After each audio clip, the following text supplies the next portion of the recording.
जय जगन्नाथ समस्त को welcome to my channel Puja career guide.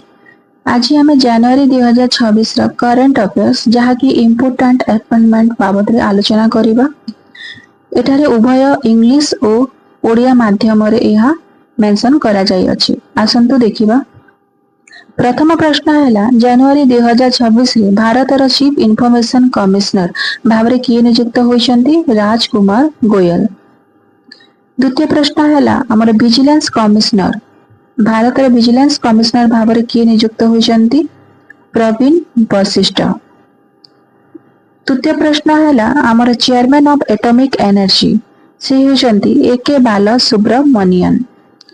चतुर्थ प्रश्न है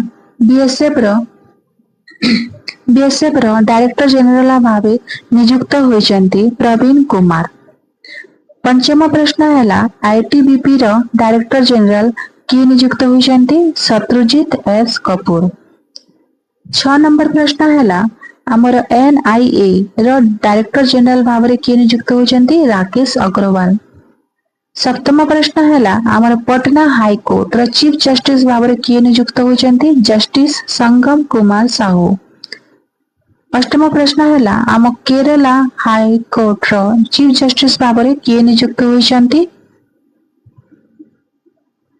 दशम प्रश्न है आमर यूएस रो प्रेसिडेंट भाव में नियुक्त होइछन्ति? Donald Trump. धन्यवाद।